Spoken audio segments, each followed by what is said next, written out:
Good. Then we're having Hungry Etin. It's a 6 mana 4/10 taunt. Summon a random 2-cost minion for your opponent. I like that it's 4. It's immune against Priest. You know, Priest, 4 HP is good. You could summon Doomsayer. You could summon the Snail. Don't forget the Snail.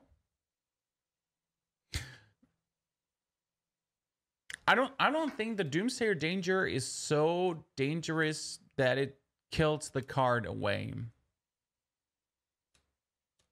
I think the card will definitely be good in Constructed. Definitely be good in Arena. So Hungry Etin, definitely good in Arena. Because like the upsides outweigh the downsides. What if you play this in Big Priest? You summon this dude. You summon this dude with Barnes. And then you resummon it with Eternal Servitude. You summon this dude with a 6 mana Shadow Essence, and then you resummon it. I don't think you really need it, but it's a 4/10 taunt, so I don't see a really hardcore downside. It could work out. Might not be necessary, though. Joy of Labor, thank you for 2 months of support. Welcome to the community, brother. Guten Tag. Noden also, thank you for your 60 months. Dude, the long time subscriptions here rolling in. Thank you, brother, from another mother. Greetings. So, definitely an arena card. Definitely an arena card. In constructed, I'm not sure. The main reason is, like, the downside of summoning a 2 minion is not that bad because you could play Hungry Etin only if you actually have other minions on the board to trade. On the other hand, you could also play Hungry Etin together with spells on turn 8, kinda, to kill the 2-drop if it's annoying. Like, you can play Hungry Etin, and you can have a Crazed Alchemist ready. So if you then summon a Doomsayer, Crazed Alchemist, if there's no Doomsayer, the next turn you still play Crazed Alchemist and you deal 10 damage. You know where I'm going with this? So you play a 4/10 minion. You have 8 mana. He gets a Doomsayer, Crazed Alchemist. He gets no Doomsayer, next turn Crazed Alchemist, 10 damage with a Hungry Etin, for example. Just playing around with mind things, what is kind of possible, what is not possible. So all in all, I think there is value for the card. It doesn't seem crazy invaluable for me. You know? What if full opponent board? Also a thing. What if the opponent has a full board, then nothing happens? So I don't necessarily think it's a bad card. How good it will be, it will turn out. You know? This is like the thing. How good Hungry Etin will be, I have no clue, but the card doesn't seem all too bad. Good. We have also Felderai Strider. 4 mana 4/4. Shuffle 3 ambushes into your deck when drawn summon. Okay, that's, yeah, it's insane. Yeah. What? That's insane. Beneath the Ground was bad. Beneath the Ground was bad. Because you lost tempo. You play a 4 mana 4/4, you get 4/4 spiders in your deck that pop on drawing it. What? Yeah, the card is just insane. I think, so the thing is, put ambushes into your deck. The question is, do the ambushes actually draw a card? If you get this in your hand somehow, Thoughtseize, for example, they are castable spells that summon them for 4. Interesting. What I want to know is, if I get, like, when drawn summon a 4/4 spider, I'm not going to draw another card, right? I'm just going to summon a 4/4 spider, or am I going to draw another card? That's kind of what I want to know straight up. Here. That's what I want to see.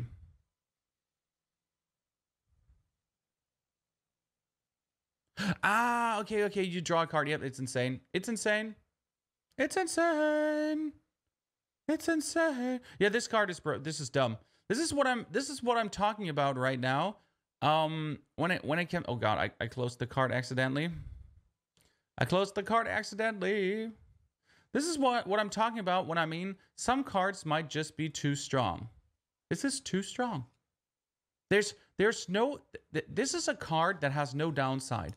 You can play it in Miracle Rogue, you can play it in Tempo Rogue, you can play it in Kelthis Rogue, you can play it in Mill Rogue, you can play it in Crest Rogue, you can play it in Rogue, you can play it in Mech Rogue, You can play it in Malgus Rogue. You can play it in, you know what I mean?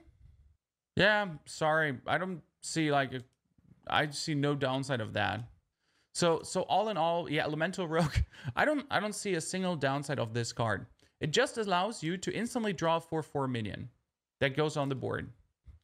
Sorry. This is like where I'm like, this is a dumb card. This is a dumb card because it makes a deck self-sufficient.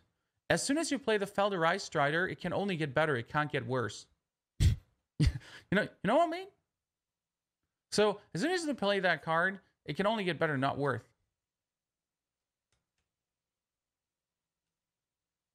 You lose 4 mana when you draw the spiders. It's really bad. No, it's not. No, it's not.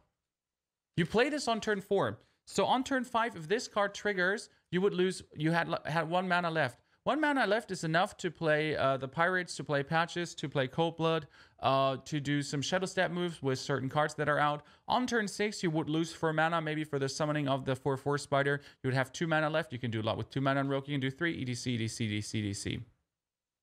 You're not mentioning you can play 2 in the deck. I don't think it needs mentioning that you can play 2 in the deck. This card is crazy, and there's no downside to it. There's no downside to it. Because you play it in a tempo deck. So what you have to understand is this card lands in a tempo deck. A tempo deck wants to have hold tempo. So a card that allows you to build more tempo for free is easy.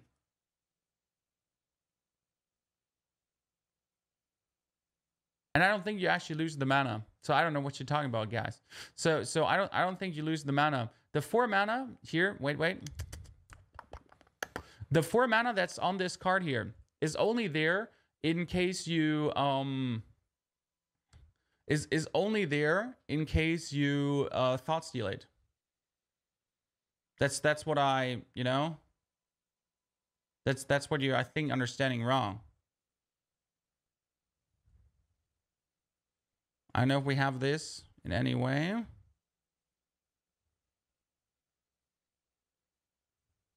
So as far as I understand that, it might also burn you 4 mana. I don't really care. So I think it should actually summon for free. Yeah, you won't lose the 4 mana. That's like the thing. Because here comes my question, guys. If the card gets drawn, you can't spend the 4 mana. You know what I mean? Why? Why? Because what if you draw 3 in a row? Long time viewer, also poor. Glad to be here though. Jingle Spells, thank you for your subs. Welcome. Greetings and good to have you there.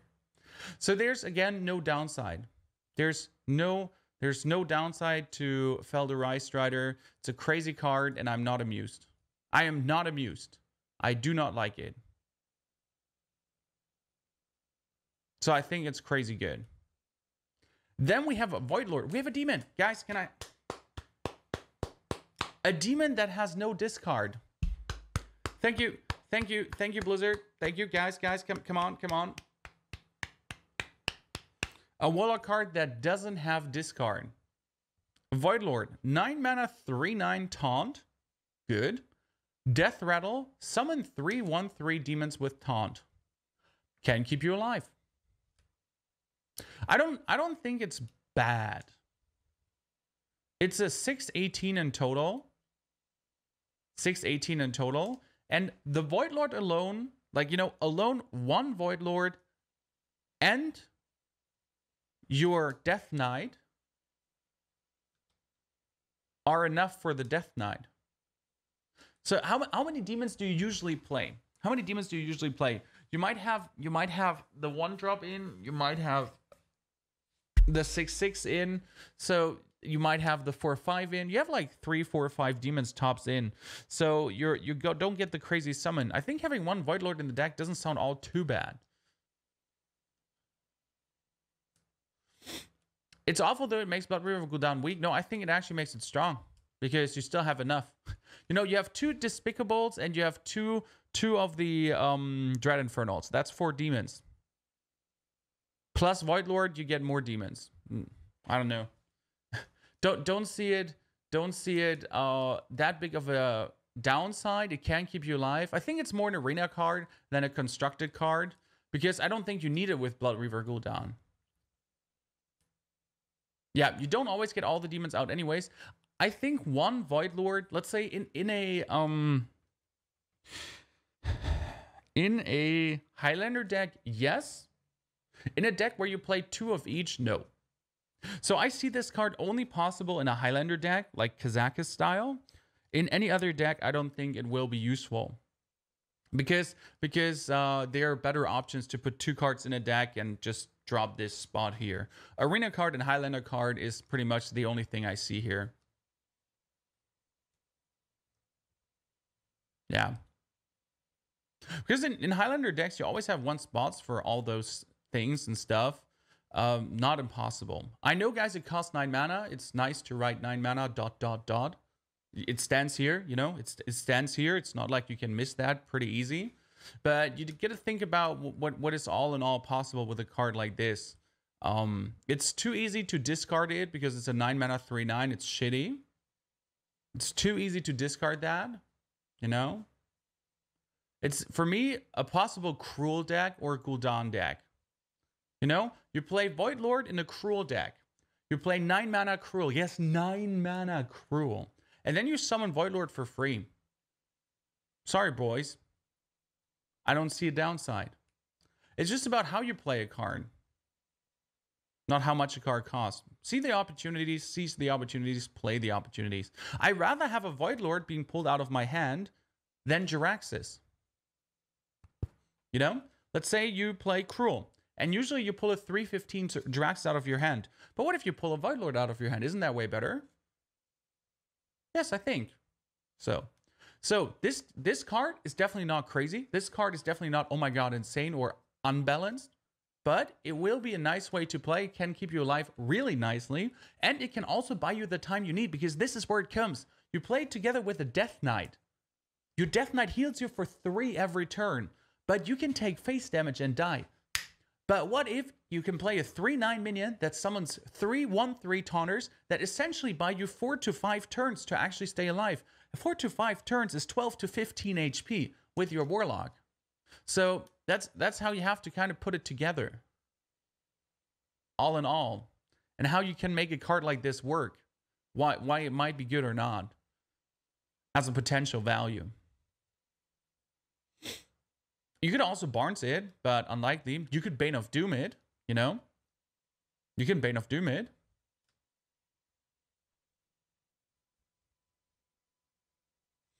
Good. We have another dragon.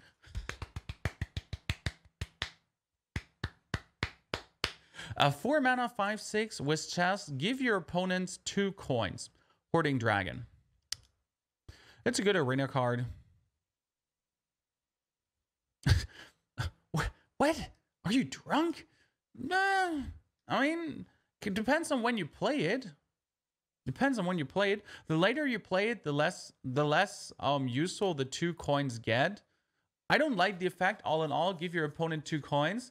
But what if you play this in an aggro deck? What if you play this in an aggro deck? You play a 1-drop, you play a 2-drop, you play a 3-drop. You play a 4 mana Hoarding Dragon. Why not? Mill deck? No. So, yes, mill deck. You could give your opponent 2 coins to then burn more cards, but that means that you have to kill the card. So, let me rephrase this again. If you want to play this in a mill deck, you have to kill it. Because if your opponent kills it, he's just going to use the coins straight away because he's not dumb. So, a Hoarding Dragon could be working in a mill deck. Most unlikely, though, because he can instantly use the coins. Since it's a death rattle, not a battle cry. Keep that in mind, guys. So, no. I think Hoarding Dragon is a nice aggro deck card. Hoarding Dragon is like Bittertide Hydra. It is such a high power creep that the downside of 2 coins might overweigh it. Especially, let's say you play this in a Kelithus deck. Let's say you play this in an aggro rogue. You go for 1-drop, you go for Prince Kellis's, you go for a 3-drop, you play a 6/7 minion. So it's not crazy unuseful, you know?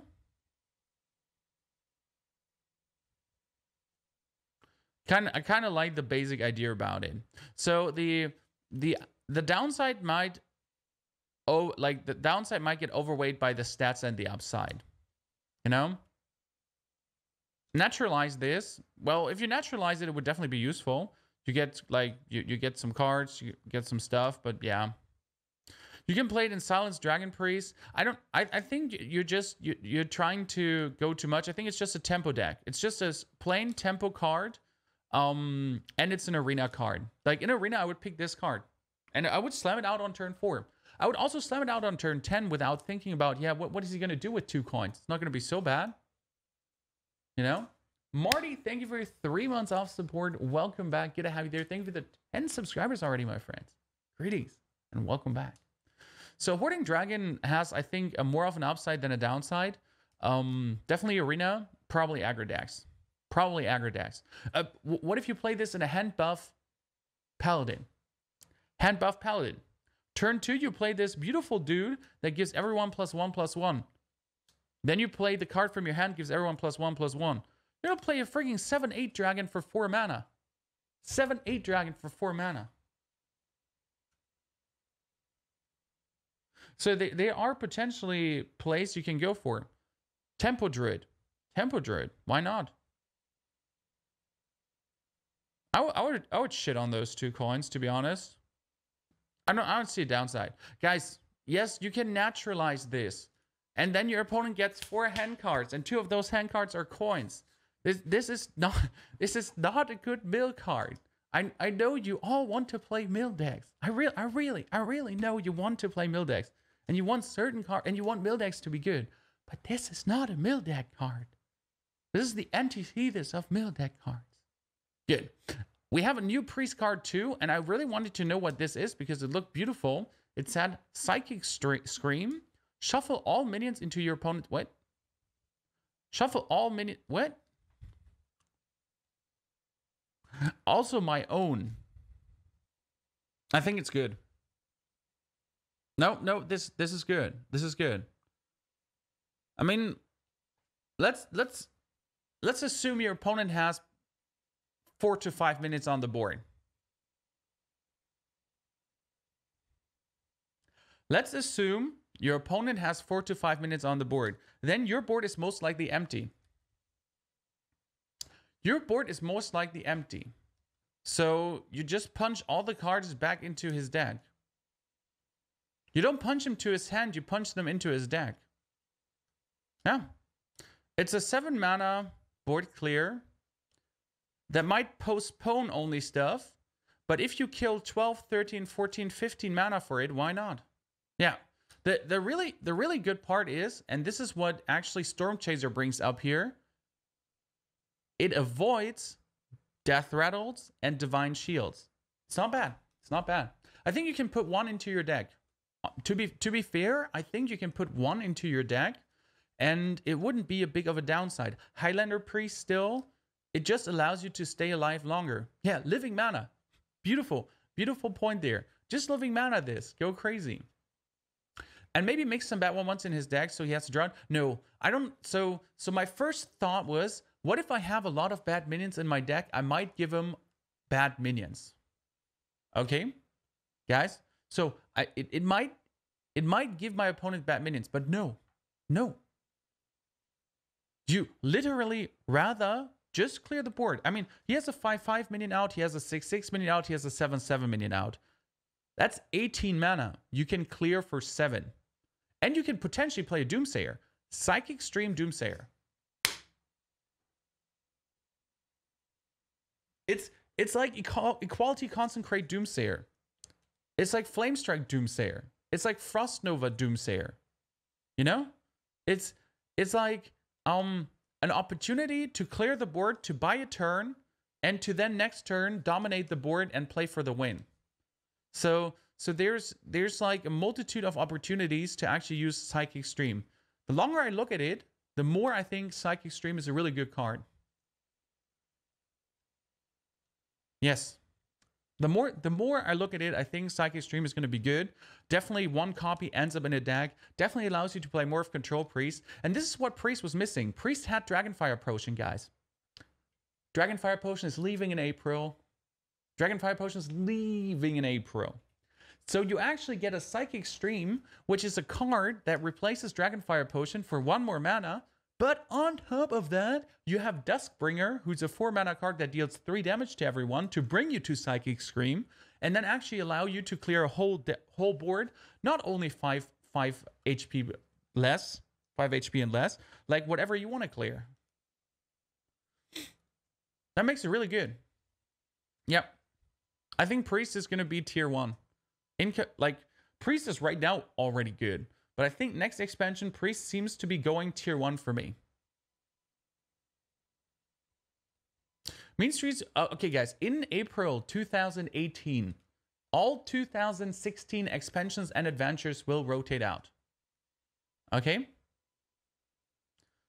So, last but not least, we have the Arcane Tyrant. A new neutral elemental, I love elementals, costs 0 if you cast a spell that costs 5 or more this turn.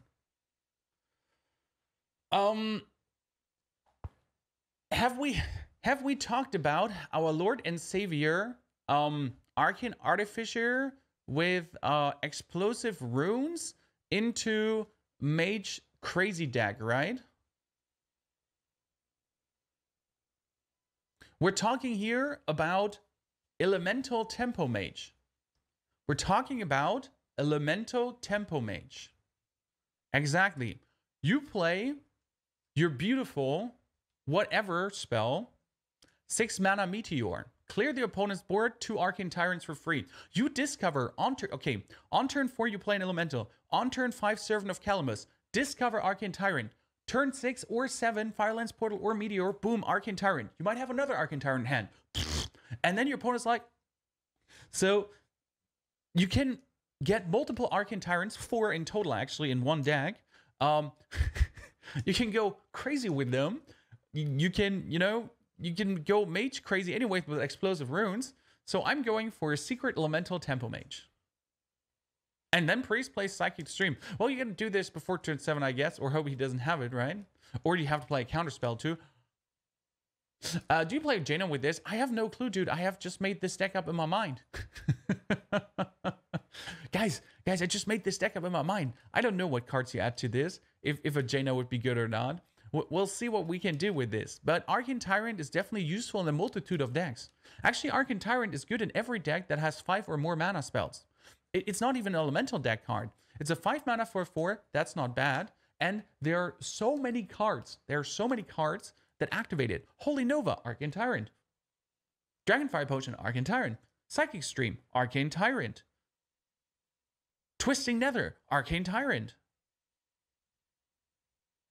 It's good in a Warlock, it's good in a Mage, it's good in a Priest, it's good in a Druid.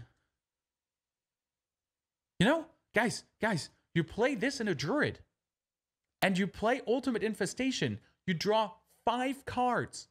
And 2 of those cards are Arcane Tyrants. You can play this with a Narsh together. You can play this with a Brawl together. I mean, we're making up here fun stuff, though. You can play this with a Lay on Hands, which draws you 3 cards. You can play this with a Sprint, which draws you 4 cards. You can play a Blood Bloom Doom Warlock. Okay, you play 2 mana Bloodborne, 10 mana Doom, clear the board. The spell still costs more than 5, and you can play them. There, you know, tempo is tempo. So this is definitely a card that has a multitude of opportunities if you dive deep into it. A multitude of opportunities. Saying this is only useful in elemental decks is, I think, too narrow. So as you can see, there are a lot of combo cards. There's a lot of fancy stuff happening. This is definitely something Arcane Tyrant to use in a multitude of decks. Priest card is amazing. The new dragons can be fun. Paladin card is definitely going to be crazy. I think Paladin is going to be pain in the arse again.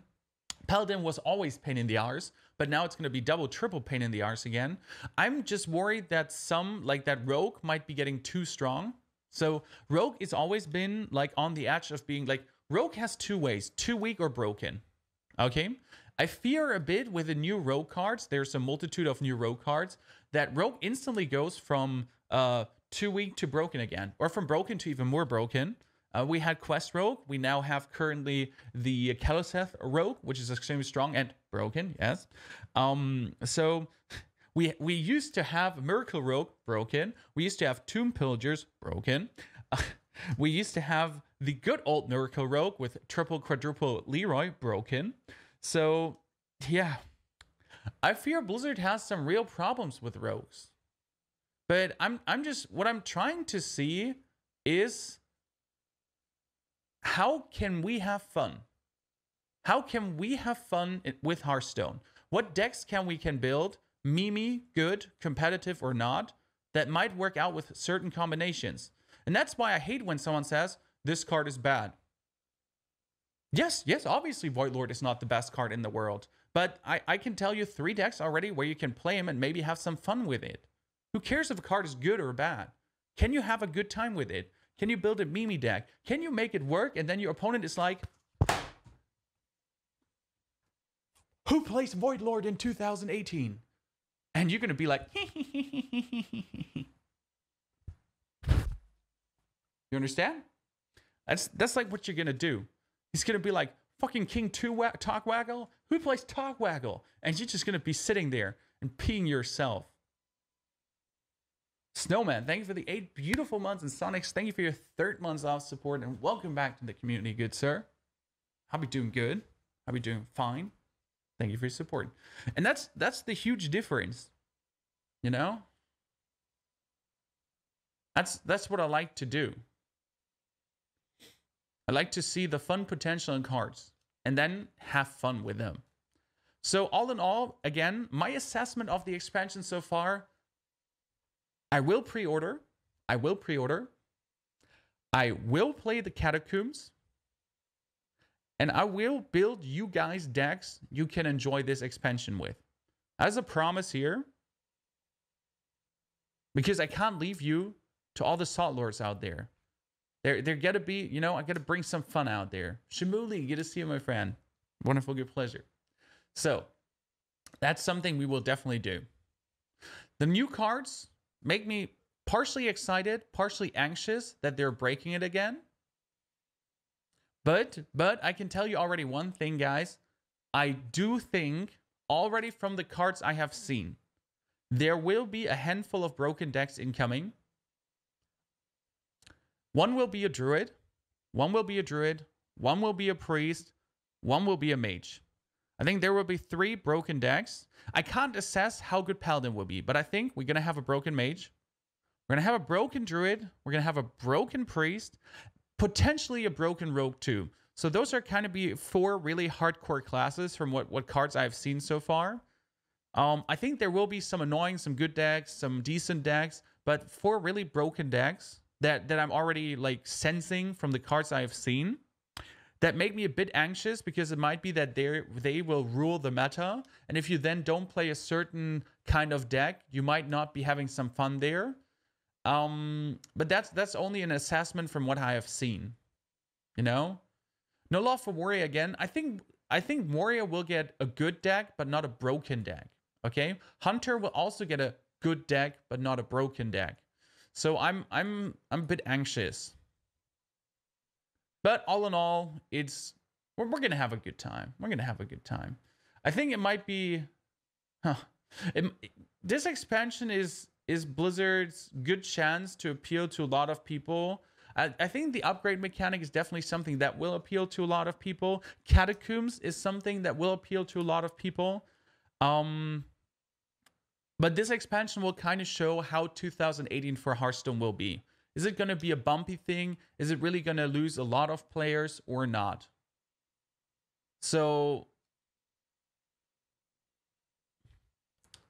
You know, with a bleeding heart, I'm looking forward to the expansion because I fear that Hearthstone is going to hurt itself a lot with certain cards. I just hope. So, what I hope with this expansion, I think it will be good. I think a lot of cards will be too strong, and I hope Blizzard reacts instantly. So, not like with Ultimate Infestation and some others, and Spreading Plague, that they take months again to react. I'm hoping the reaction will be ASAP.